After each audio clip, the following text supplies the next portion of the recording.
All right, Delaney. Okay, my name's Delaney and I did my project on reducing surgical site infections with the chlorhexidine scrubs. The overall purpose of these is to remove any excess debris or other microorganisms that are present on the skin before surgery.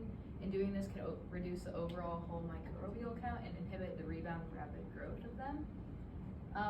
The background of this is that surgery is obviously very invasive and opens your skin directly and can get right into your bloodstream or your other systems or tissues. So doing this can help reduce this by a significant amount and may reduce the cause of morbidity or mortality, and also that like the readmission rates that could arise from the infection occurring again and coming back worse. It is also very important with people that have many risk factors for surgery, such as obesity, smoking, diabetes, and other things that may put them at a higher risk for infection.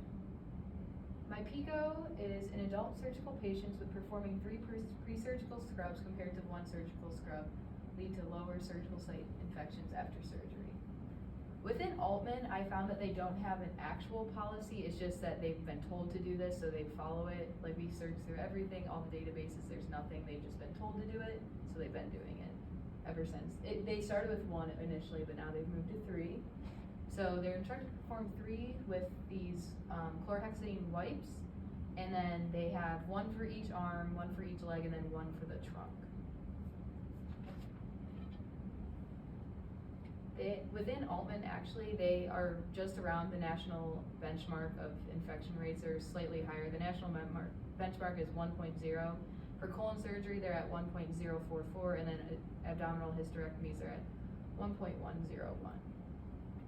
For my external evidence, I use Synol in the word surgical scrub and infection. My first study was a systematic review of 20 studies that showed surgical scrubs are effective in reducing the overall bacterial flora and colonization, and therefore reducing the SSI rates. They were unable to conclude which specific antiseptic would be best, such as like chlorhexidine, betadine, because a lot of them, the disinfectants are mixed with alcohol or water, making it difficult to fixate on one specific ingredient.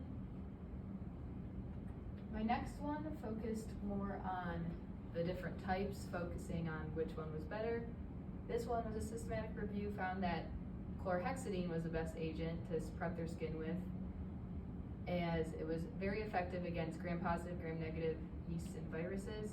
This was compared to the alcohol povidone iodine, and they found that the chlorhexidine actually had lower colonizations once they tested their skin for bacteria after they were scrubbed and before they went to surgery. This next source was a meta-analysis that was again comparing the different solutions.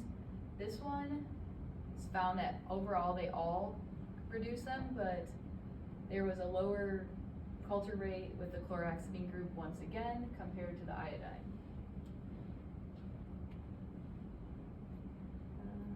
This one was comparing the number of surgical scrubs. This one was comparing 2 to 3 in this case, and they did it based on colony forming units when they would scrub their skin.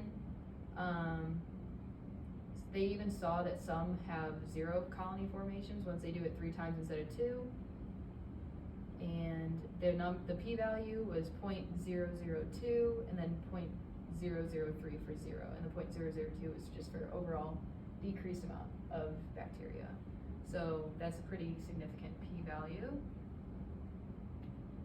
And my last source, I believe, once again compared the different types. This one actually found something different, that using DuraPrep was most effective, and that's a mix of isopropyl alcohol, which combats the fast-acting bacteria to get it off right away, and then it's also mixed with iodine povacrylex, which is keeps up for the persistent bacteria that's present throughout or may grow back.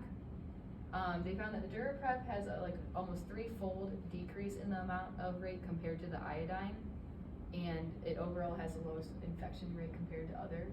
I thought this was interesting because the other 2 I found said chlorhexidine was the most effective, but it said this one 3.9 was for the chlorhexidine compared to 6.4 for betadine and 7.1.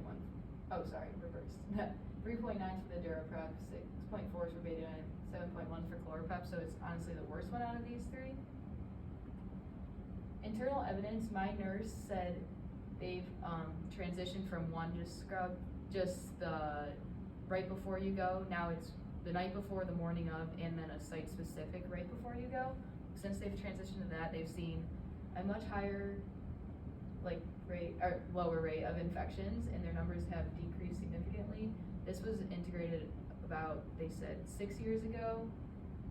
They're performed on every single surgical patient, and they have also seen on their unit, they tend to see a lot of frequent flyers come back for certain reasons. They're not taking care of their infections or surgical sites. And since they've done this, they've seen less of these readmissions. And then one issue that they said they've had with this is outpatient procedures or emergent procedures. They don't get the full 3 scrubs of one the night before, the day of, and then site specific. They usually just get the site specific right before they go. There hasn't been enough data collected to see how significant that impacts the infection site or rate, and then how often the sites get infected, but they think it's good if they look into that or try to, for at least the outpatient ones, give them a home guide to let them do it beforehand. For the emergent ones, they might just have to do a more thorough one or a different solution maybe. Within this is 2 pictures from the unit that have different infection rates, like CLABSI, CAUTI, and then SSIs.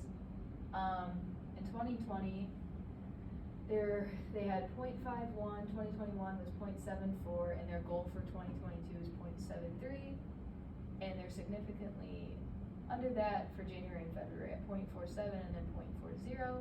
And then this one's the overall number of infections. 2020 they had 10, 2021 they had 8, their 2022 goal is 8. And in January they had 0, and they haven't had anything for any data for February yet. Patient evidence is that I found researching patients, they were often irritated that they were getting woken up so early in the morning to get this full body scrub, getting their sleep disrupted because you can't just go in and scrub the site they're going, you have to get their front, back, everything. So they kind of find annoyed with it. Although this may be seen as tedious to them, it's very effective in preventing infections in the overall bacteria and improving outcomes for them. Talking to the patients after their surgery of the ones that were outpatient or just emergent, they said, in the education on it, they said they wish they got the scrubs beforehand or they had another option to obtain them.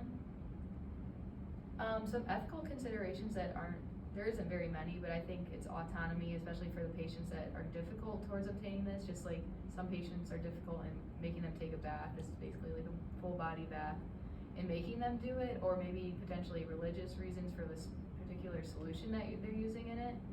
And they can combat that by just providing a different solution or just letting them refuse it, but providing the education of what they're missing out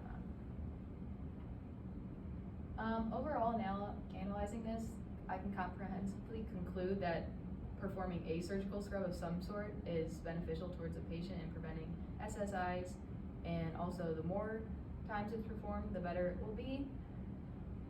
They will have better outcomes and more prevention of these infections. There's not a clear decision based on the different articles I found, whether it's DuraPrep or chlorhexidine worked the best, but this is proving to be effective within the unit on 6 East and throughout the whole hospital and many other ones. Recommendations, I would recommend getting a written policy in place to implement this throughout the hospital, even in set in stone, rather just this is the order and this is what we do. Educating the patients on why this is essential for them to perform before surgery is also important, so they are more likely to be compliant. Making this option available for outpatient procedures is also a very good option, and helping them just reduce the risk even though they're not directly inpatient.